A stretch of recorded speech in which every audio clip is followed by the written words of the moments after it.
A luminous path approached Etherin Station Harmony 3 days after leaving the human ship. The station was a massive structure of crystal and metal, home to 50,000 beings from across the collective. It served as a diplomatic hub, a research center, and a symbol of peaceful cooperation between species. Commander Vesselin had sent her report ahead. By the time they arrived, the entire station knew their story. The collective council had assembled in emergency session. News networks broadcast across hundreds of worlds. Everyone wanted to know about the humans. Incoming transmission from the council. Prill reported. "They want to speak with you immediately, Commander." Vesselin had expected this. She had broken major regulations by accepting help from the quarantined species. Some council members would be angry. Others would be curious. All of them would be changed by what she had to tell them. The council chamber appeared on her screen. 5 beings sat in a semicircle, each representing one of the collective's founding species. Their expressions ranged from concerned to fascinated to openly afraid. High Counselor Vren, an elderly Etherin with dim but steady light, spoke first. "Commander Vesselin, we received your report. 32 crew members saved by humans from Earth. A Vex raid defeated by 3 human soldiers. These claims are difficult to believe. I have full sensor logs, High Counselor, video recordings, medical data, and 32 witnesses who will confirm every word. We have reviewed your data," another counselor said. This one was Beltorian, an insect-like species similar to Tolan's people. "The combat footage is disturbing. The humans displayed aggression and lethality far beyond expected parameters. They displayed protection," Vesselin corrected firmly. "The Vex attacked us.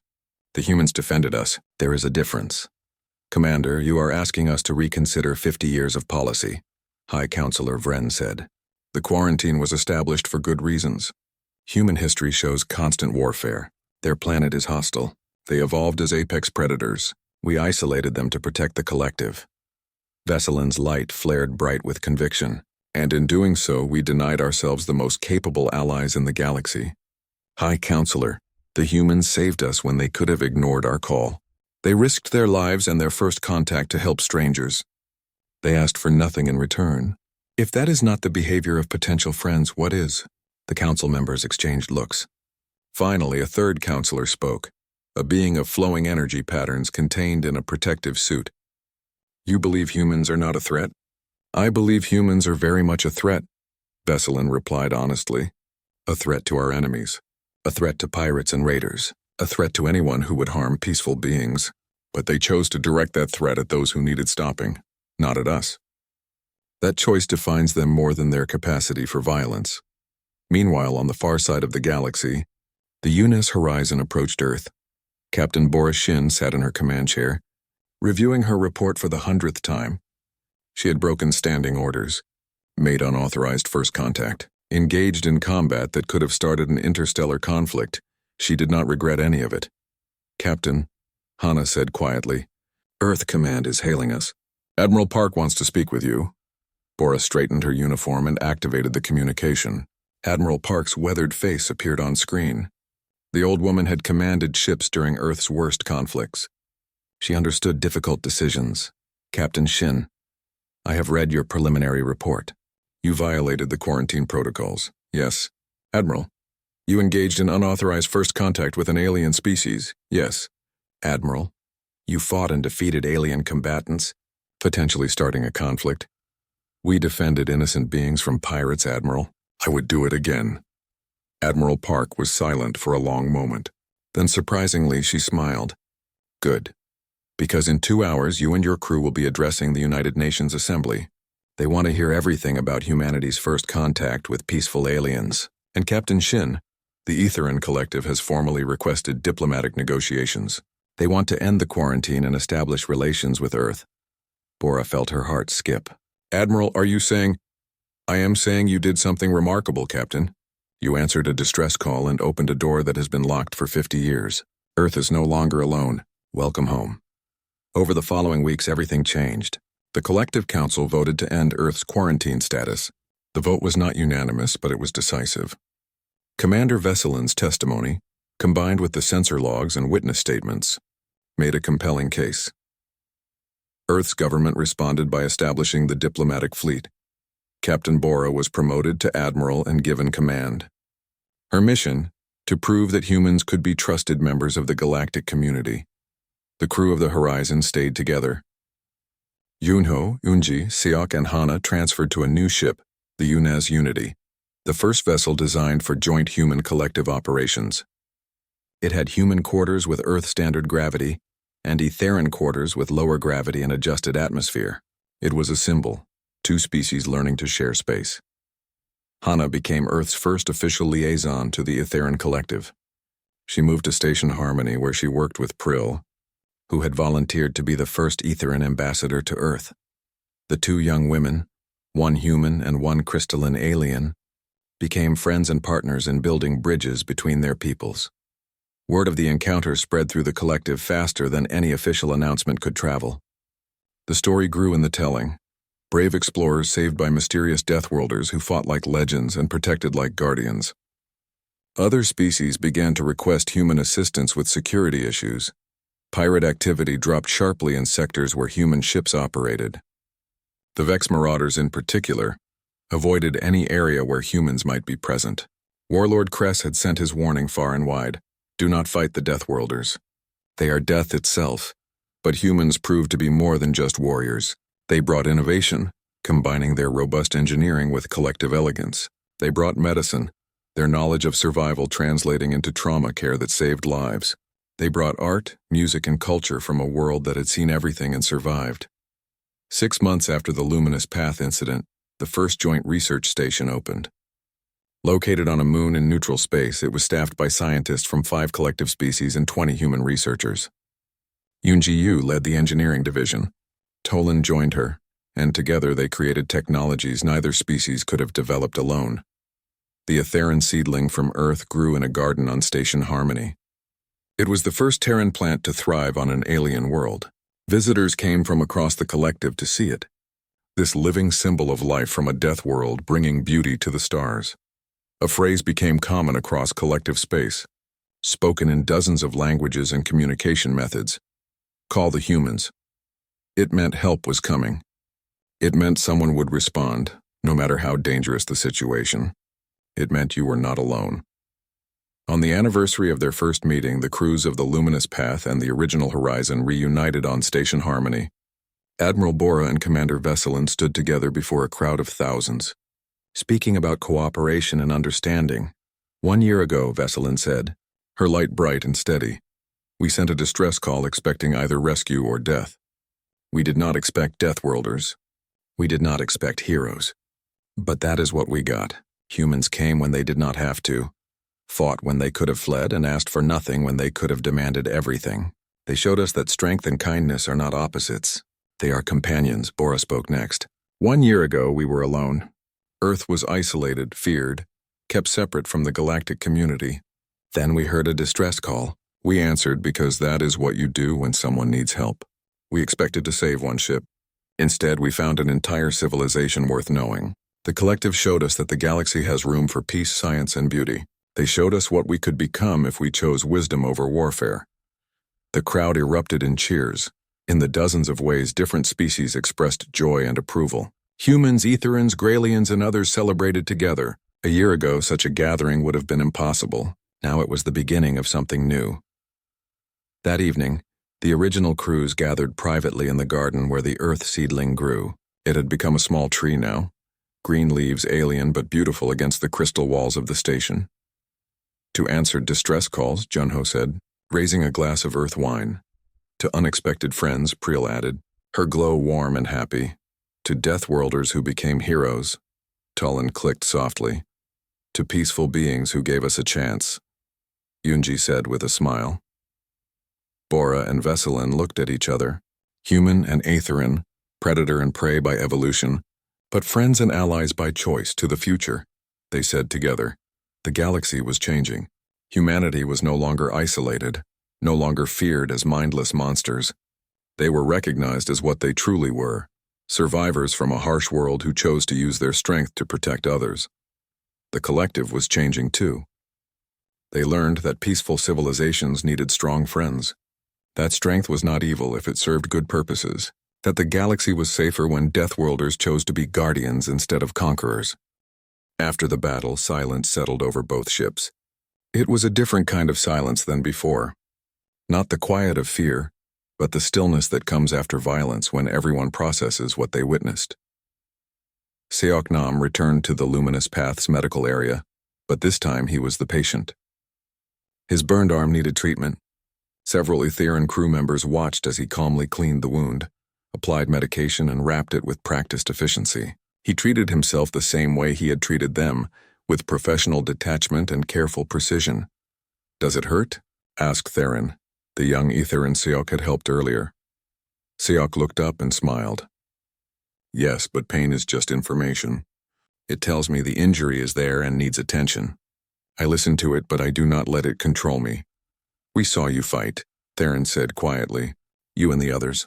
You were injured during the battle but kept moving. How?" Seok finished wrapping his arm and flexed it experimentally. "Training, experience, and necessity. On Earth we have a saying, you do what you must. When people need protecting, personal discomfort becomes secondary." Prill found Hana Lim working at a communication console, running diagnostics on the Luminous Path systems. The young navigator had been afraid of the humans at first. Now she was mostly curious. "Specialist Lim," Prill began hesitantly. "May I ask you a question?" Hana turned and smiled warmly. "Of course. And please call me Hana. We are not so formal on human ships." "Hana, then." Prill's glow shifted to curious green. "Why did you come? Your people know the collective has kept you isolated for 50 years. We called your world dangerous and your species violent. Yet when we needed help, you came immediately. Why?" Hana considered the question seriously. She was the linguist, the one who specialized in communication. She understood that this moment mattered. "My species has a complicated history," Hana began. "For thousands of years we fought each other. Wars over territory, resources, beliefs. We nearly destroyed ourselves many times.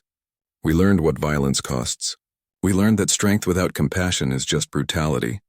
She gestured at the stars visible through a viewport. "When we finally reached space and learned we were not alone, some humans wanted revenge for the isolation. They were angry. But most of us understood why the collective feared us. Earth is harsh. It made us harsh. But it also made us survivors. And survivors understand the value of helping others survive. You could have taken our ship," Prill pointed out. "You had the strength and weapons. You could have demanded payment for your help." "We could have," Hana agreed. "But what kind of species would that make us? The collective feared we were monsters. If we acted like monsters at our first meeting, we would prove them right. Instead, we chose to show them who we want to be." In the engine room, Unji and Tolan worked side by side. The Graylian engineer had been terrified of the human woman at first. Now he was impressed by her innovative solutions and quick understanding of alien technology. "This connection here," Unji said, pointing to a junction box. "Your design is elegant, efficient. Our systems are more redundant, bulkier. We build everything to survive damage." "Because damage is common on your world," Tolan observed. He had been reading about Earth during the repair work. "Your planet has extreme weather. Earthquakes, volcanoes, even the biology is hostile." "Yes." Yunji tightened a connection and checked the power flow. "Earth teaches harsh lessons. Build things that break easily and you die. Make mistakes and you die. Get overconfident and you die. So we learn to build robust systems, plan for failure, and always have backups." "Your world sounds terrible," Tolan said softly. "I could not survive there for an hour," Yunji laughed. "Most species could not. But it is home. And honestly, I think I prefer the predictable hostility of Earth to the unpredictable hostility of the Vex. At least on Earth, the planet does not choose to hurt you personally. It is just difficult." She stood up and stretched. Even in the low gravity, her movements were careful and controlled. "Your world, though. Your whole species evolved in peace and stability. You build beautiful things because you have the luxury of beauty. That is worth protecting." On the bridge of the Luminous Path, Captain Bora and Commander Vesselin stood together, watching the repair progress on the displays. "Your engines will be operational within 6 hours," Bora said. "Yunji knows what she is doing." "Captain Shin," Vesselin said, her bioluminescence shifting to thoughtful blue. "I must report this encounter to the collective. Our first contact with humanity. What happened here will change everything." "I know." Bora turned to face the Etheran commander. "And I must report to Earth we broke the quarantine. We made contact. Some people will be angry about that. What will you tell them?" "The truth. We received a distress call. We responded. We saved 32 lives and defended them from raiders. If Earth disciplines me for that, so be it. But I would make the same choice again." Veselin's light pulsed with what Bora was learning to recognize as respect. "What will you tell them about us? That you are scientists and explorers. That you faced death with courage. That you welcomed us despite having every reason to fear us. That you are good people worth knowing." "And I will tell the collective the same about humans," Veselin replied. "That you are dangerous, yes, but your danger is controlled. That you choose protection over predation. That you risk your lives for strangers. That the galaxy's fear of you is based on incomplete understanding." They stood in companionable silence for a moment. Then Veselin asked the question that had been troubling her. "Captain, you could conquer us. Your species could take the galaxy if you wanted. Your strength, your endurance, your weapons. We have no defense against you. Why do you not try?" Bora was quiet for a long moment. When she spoke, her voice was heavy with old sadness. "Because we tried conquering each other and it nearly ended us. We had wars that killed millions, weapons that could destroy our entire world. We came so close to extinction that every human alive today carries the memory of how close we came to the edge." She looked directly at Veselin. "We learned that power without purpose is just destruction. Strength without wisdom is suicide. We could take the galaxy, yes. But then what? Rule over species that hate and fear us? Spend all our energy holding territory and fighting rebellions? That is not strength. That is weakness dressed in armor." "Then what do humans want?" Veselin asked. "The same thing you want. To explore, to learn, to find our place among the stars, and maybe if we are lucky, to make friends along the way." Bora smiled slightly. "We have been alone for a long time, Commander. We would like to not be alone anymore." Over the next hours, the two crews continued working together. They shared meals, awkward at first but growing more comfortable. The humans tried Etheran-synthesized nutrients and found them bland but acceptable. The Etherans tried human-preserved foods and found them intensely flavored, almost overwhelming but interesting. Hana taught several Etherans basic human words. The clicking and tonal languages of Earth were difficult for crystalline vocal structures, but they tried. In return, the Etherans taught the humans to read basic bioluminescent patterns. It was a start. Junho demonstrated human music, playing recordings of orchestras and singing. The Etherans found it chaotic at first, too many sounds at once, but Prill listened carefully and began to hear the patterns, the structure underneath the noise. "It sounds like conflict," Prill said, listening to a symphony. "But organized conflict, controlled chaos." "That is a good description of humanity in general," Junho replied with a grin. "We are chaos, but we try to point it in useful directions." When the engines finally came back online, both crews gathered to watch. Yunji activated the systems carefully, monitoring every reading. The main drive hummed to life, steady and strong. "Power at 100%, Tolan reported, his mandibles clicking with excitement. "All systems optimal. Commander, we can go home." The Etheran crew erupted in their version of celebration, lights flashing in joy and relief. They had been rescued. They were alive. They were going home. But as the celebration died down, a different feeling settled over both crews. Sadness, the realization that they would soon part ways. Captain Bora addressed the Luminous Path crew one final time before departing. "Commander Veselin, crew of the Luminous Path, it has been an honor to help you. I hope this is not the last time our species meet." Veselin glowed bright white, the Etheran expression of deep emotion. "Captain Shin, crew of the Horizon, you saved our lives and asked nothing in return. You fought for us when you did not have to. You showed us that Death Worlders can be heroes. We will not forget. The collective will not forget." Before the human crew left, Veselin made a formal gesture, a promise in Etheran culture. "I will speak for humanity before the collective council. I will tell them what you did here. The quarantine was based on fear and incomplete knowledge. That ends now." Bora nodded respectfully. "And I will tell Earth that the collective has good people worth knowing. That isolation serves neither of our peoples. That we have much to learn from each other." The crews exchanged gifts.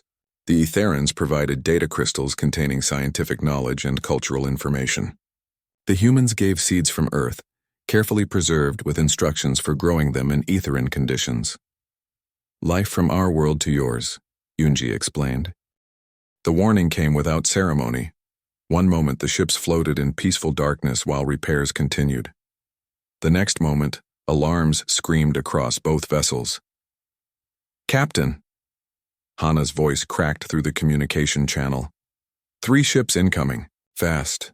They are not collective design." On the Luminous Paths bridge, Prill checked her sensors and felt her glow turn dark purple with fear. Vex Marauders. 3 attack vessels. Commander Vesselin knew that name. Every peaceful species in the collective knew the Vex. They were raiders, pirates. They attacked disabled ships, stole cargo, enslaved crews, and destroyed anything they could not use.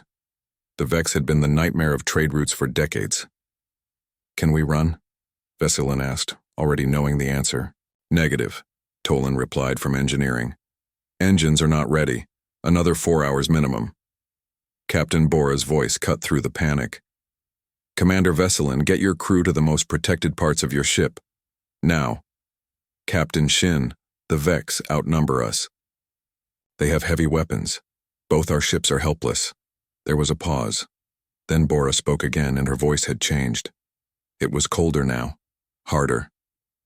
"Commander, move your crew to safety. We will handle this." Yunji and Seok returned to the horizon immediately.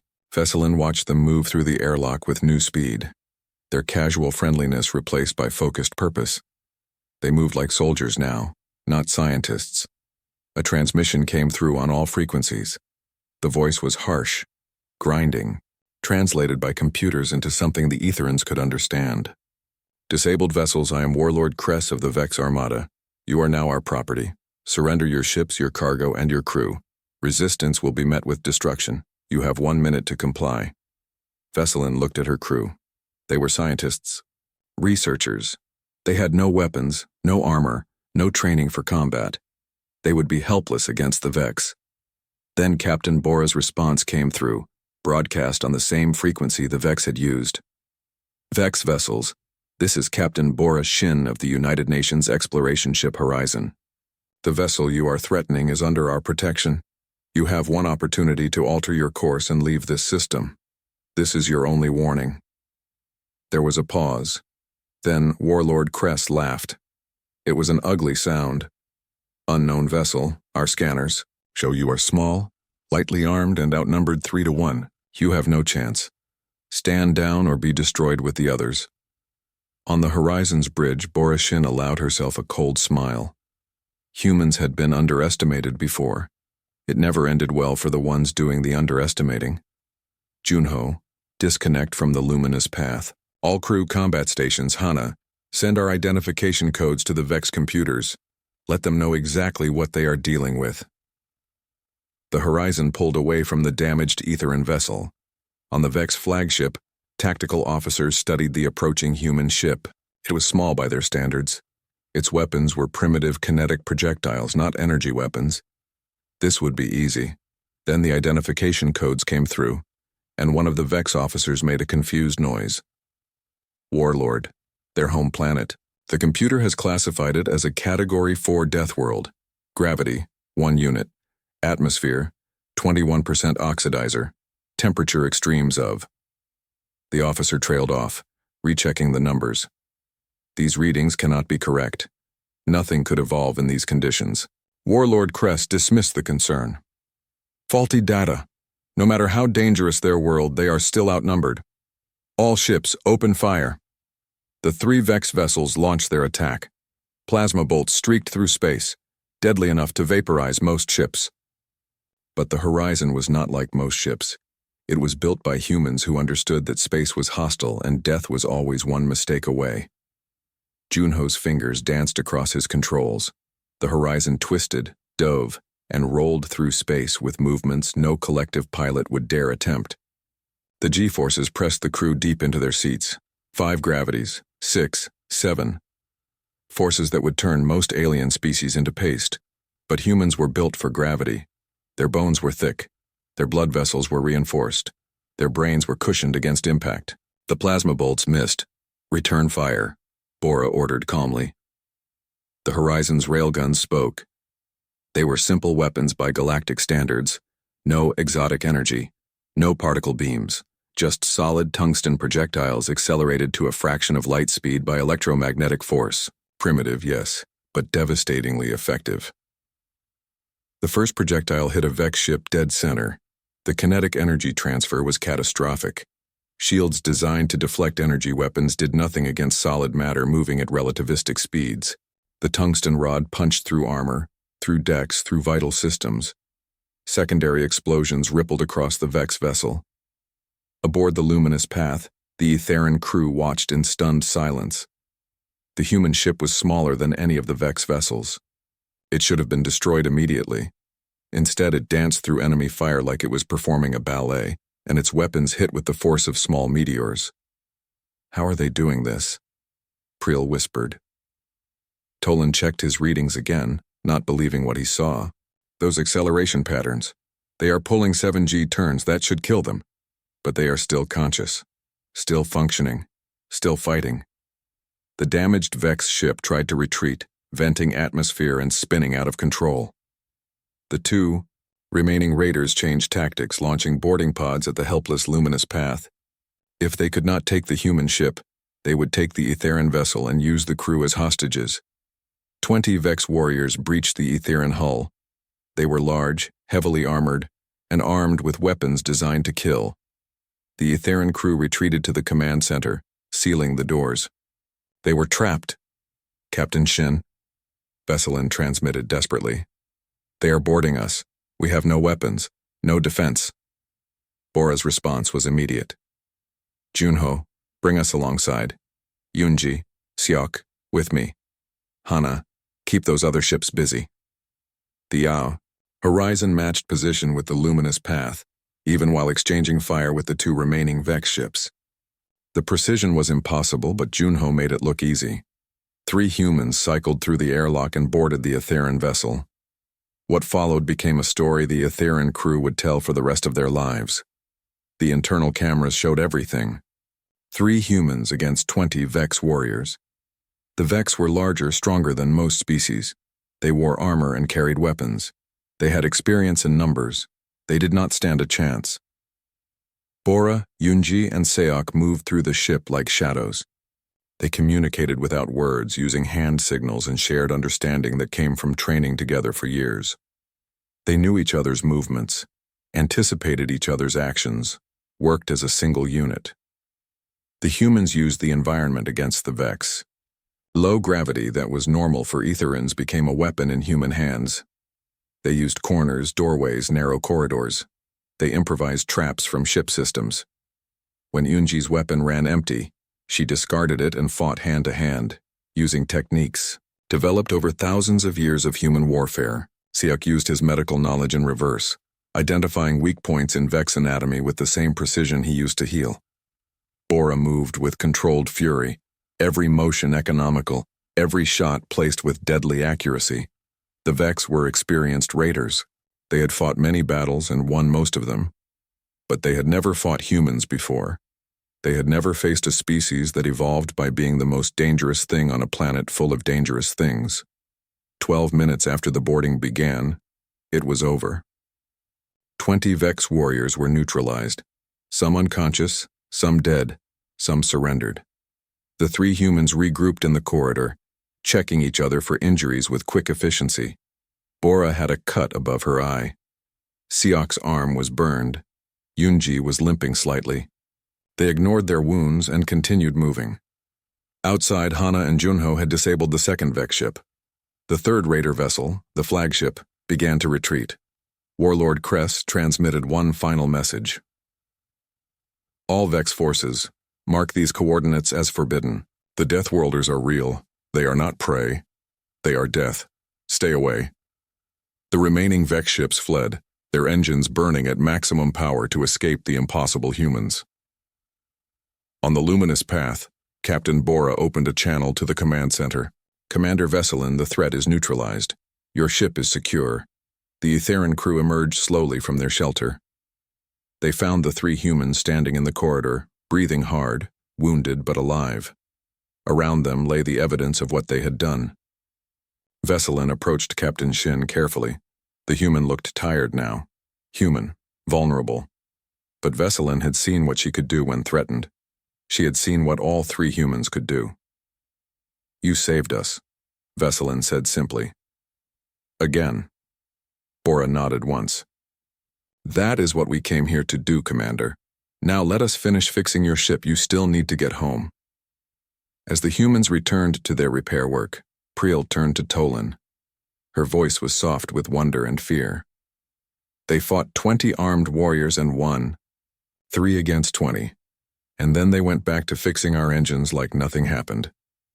Tolan's mandibles clicked slowly. "That is what being a Deathworlder means. Violence is just another problem to solve. Then you move on to the next problem." The Aetherans understood now. Humans were dangerous. Terrifyingly dangerous. But that danger was controlled, directed, used to protect rather than destroy. They were warriors who chose to be healers. Predators who chose to be rescuers. 2 days passed like years for the crew of the Luminous Path. The air grew thinner with each hour. The cold seeped deeper into the ship as power systems continued to fail.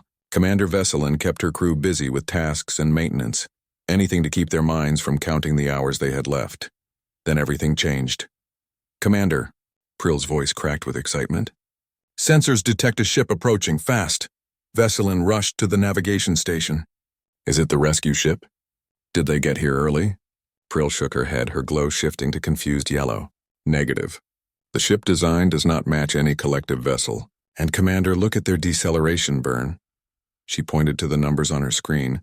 Tolan leaned over to see. His mandibles clicked rapidly in alarm. "That is impossible. Those G-forces would kill any crew. They must have an error in their engines." But the approaching ship did not explode. It did not spin out of control. It simply continued its controlled, powerful approach, moving like a predator closing in on prey. "Incoming transmission," Pril reported. A voice filled the bridge, speaking a language none of them knew, but their computers were good at finding patterns. Within seconds, a translation appeared on their screens. "This is Commander Shin of the United Nations ship Horizon. We received your distress call. We are here to help. Preparing to dock, United Nations. Ship Horizon." The words meant nothing until Pril checked the database. Then her entire body flared bright orange with terror. "Commander," she whispered. "United Nations. That is Earth. Those are humans." The bridge fell silent. Every crew member knew what that meant. The Deathworlders, the forbidden species, the dangerous predators from the quarantine zone. They were coming aboard. Should we refuse them? Tolan asked, his voice high with fear. Veselin looked at the oxygen readings. 3 days left, maybe less. "We are dead without help." "They are offering help. We accept." The human ship moved alongside them with precision that should not be possible. Pilot Junho Kang matched the Luminous Path's slow tumble, compensated for the drift, and sealed the airlock connection in under 8 minutes. It was a maneuver that would take a collective pilot 30 minutes on a good day. "They are cycling the airlock," Pril reported. She pulled up the environmental readings from the human ship. "Commander, their atmosphere. 21% oxygen. Temperature 5 degrees above our comfort range. And the gravity in their ship is 0.9 units. They live in that." Veselin moved to the airlock corridor. Several crew members followed, though they stayed back, ready to run if needed. The airlock light turned green. The door slid open. 3 humans stepped through. They were shorter than Veselin expected, but what they lacked in height they made up for in presence. Their bodies were compact and dense, wrapped in dark blue uniforms. Their skin ranged from pale cream to warm brown. But it was their eyes that made Veselin's light flicker with instinctive fear. Forward-facing, focused, the eyes of hunters who could track and calculate and predict. The lead human, a woman with sharp features and steady eyes, raised one hand slowly, palm forward. Her translator spoke in perfect Aetheran patterns. "Commander, I am Captain Bora Shin of Earth. We mean you no harm. We are here to help. What do you need?" Her voice was calm, professional. But underneath it, Veselin heard something unexpected. Genuine concern. This predator was worried about them. "Our engines are dead," Veselin managed to say. "Life support is failing. We have perhaps 3 days of air remaining." Captain Shin nodded once. "Understood." She gestured to the other humans. "This is Yoonji Yu, our engineer, and Seok Nam, our medic. Yoonji will assess your engines. Seok will check your crew for injuries. With your permission. Permission. The human was asking permission. That small courtesy gave Veselin courage. Yes, please. Tolan will show your engineer to the engine room.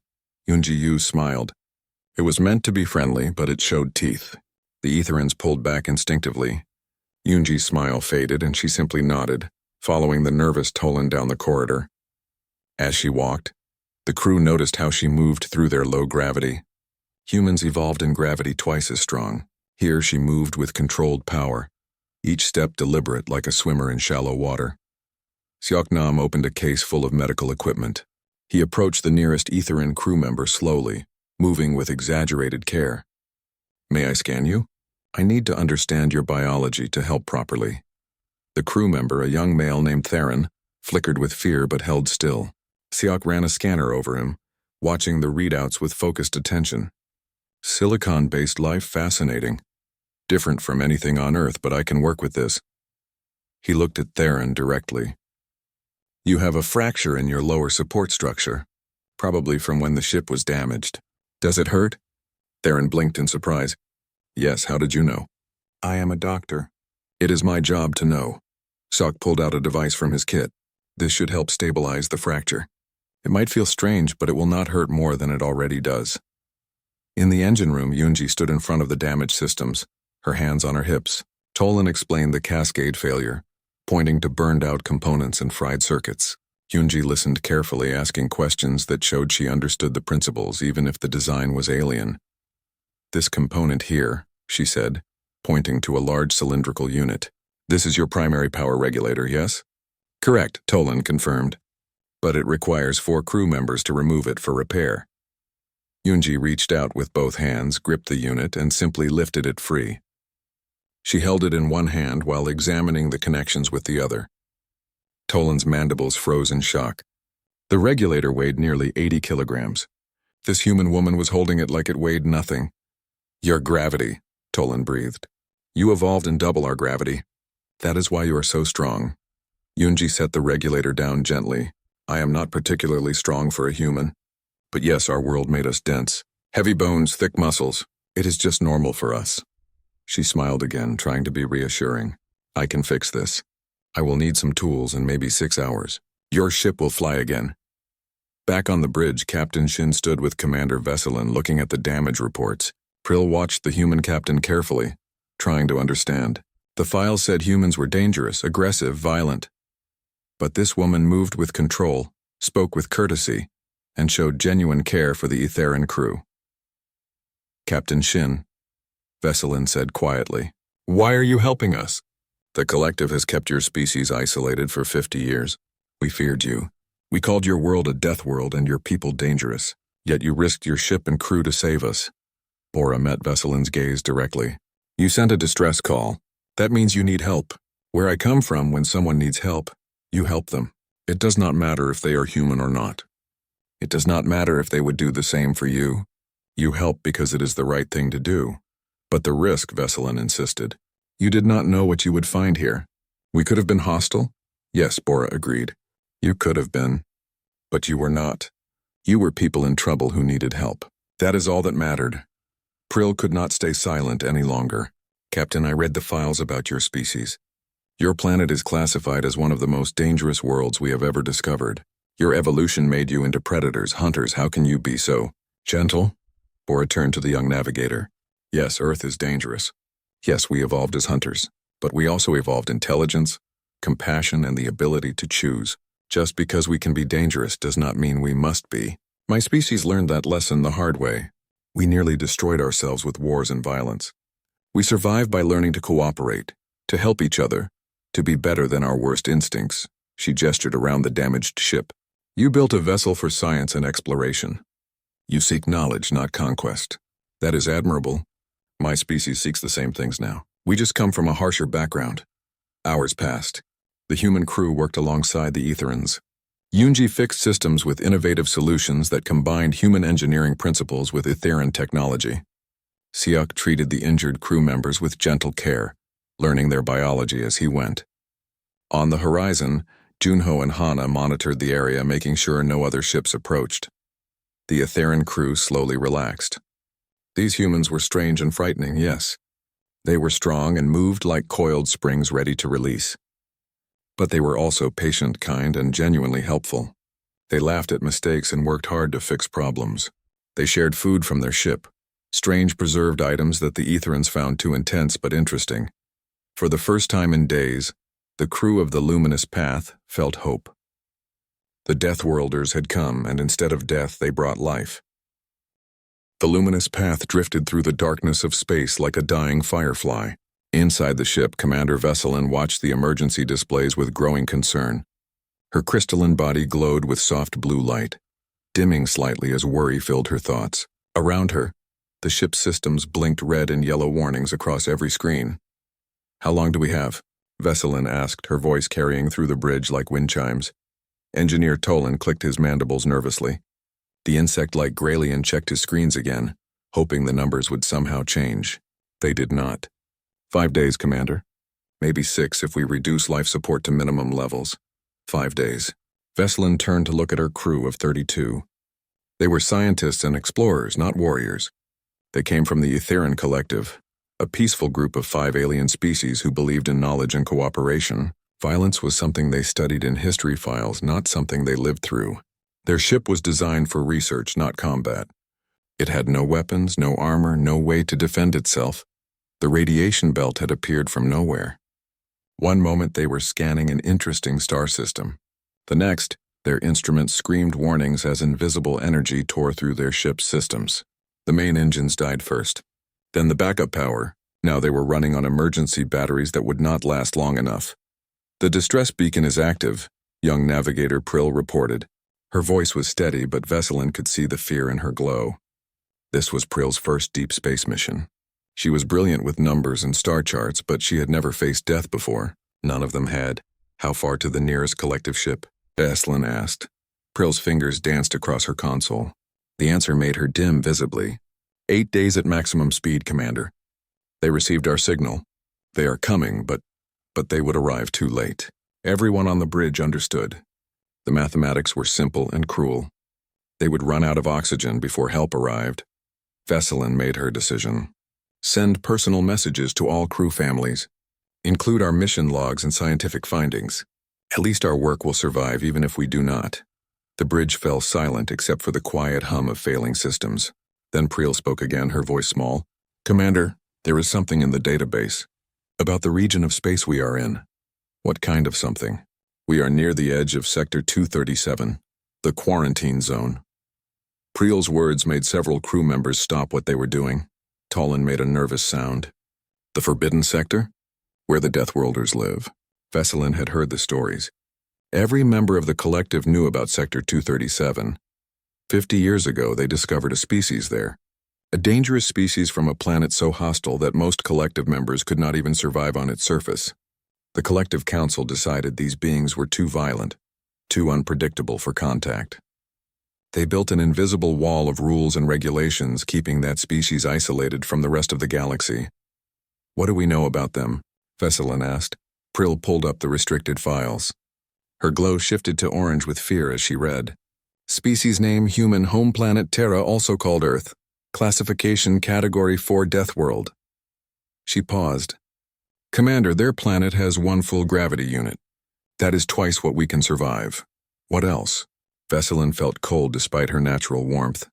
"Their atmosphere contains 21% oxygen. That would burn our lungs. Their world has extreme temperature changes, violent storms, dangerous predators, and diseases that can kill in days. The humans evolved as hunters. They chased their prey for hours until the animals collapsed from exhaustion. They have forward-facing eyes like all predators, dense bones, heavy muscles. They heal from injuries that would kill most species." Priel looked up from her screen. "The file says they are extremely dangerous. But they are also isolated," Tolan added quickly. "The quarantine keeps them in their own space. They cannot reach us. The file says they know about the collective but have never made contact." Vesselin nodded slowly. "The Deathworlders were dangerous, yes, but they were also far away. The distress beacon broadcast on all frequencies, but it would only reach collective ships. The humans in their forbidden sector would never hear it." She was wrong, 3,000 kilometers away, though neither ship knew the other existed yet. The human exploration vessel Eunice Horizon moved through the darkness. It was smaller than the luminous path, built with sharp angles and heavy armor. Inside, Captain Bora Shin sat in her command chair, reviewing star charts on her display. The Horizon was humanity's first ship to leave the quarantine zone in half a century. For 50 years, Earth had known about the alien collective through intercepted radio transmissions and decoded messages. They knew they were being deliberately isolated, kept separate from the rest of the galaxy like dangerous animals in a cage. Some humans were angry about this. Others understood the collective's fear. Earth was not a gentle place, and humans were not a gentle species. But now Earth had finally built ships fast enough and strong enough to reach the edges of explored space. The Horizon was on a mapping mission, charting systems and gathering data. They were under strict orders to avoid contact with any alien vessels. Earth's government did not want to start a conflict. Captain, Communications Specialist Hana Lim called out suddenly. "I am picking up a signal. It is a distress beacon." Bora sat up straighter. "Origin?" "Not human. The signal format matches collective patterns from our database." Hana worked her console quickly. "Distance, approximately 2 days at maximum burn. The message is automated. Life support failure? 32 crew members." The bridge crew turned to look at their captain. Pilot Junho Kang spoke first. "Captain, we are the closest ship. Even if they have help coming, we could reach them first." "But our orders," Engineer Yoonji Yu said quietly. "We are supposed to avoid contact." Medic Seok Nam shook his head. "Orders or not, people are dying out there.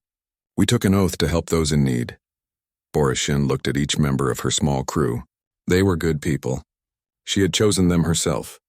Gunho was the best pilot in the fleet, able to fly through situations that would terrify others. Yoonji could fix anything, given enough time and spare parts. Seok could perform surgery in zero gravity during combat. Hana could decode alien languages that had stumped Earth's best computers. They were also far from home, alone in the dark, making a decision that might change everything. Bora made her choice in 5 seconds. "Junho, plot an intercept course. Hyunji, I need the engines ready for a hard burn. Hana, try to establish communication with that ship. Seok, prepare the medical bay for potential alien casualties." "Captain," Hana said carefully, "this will be humanity's first direct contact with an alien species." "I know." Bora strapped herself into her chair. "But we received a distress call. We are the closest ship. We respond. That is what we do." The Horizon's engines roared to life, pushing the ship forward at 3 times Earth's gravity. The crew was pressed deep into their seats, their bodies compressed by forces that would instantly kill any member of the Atheran collective.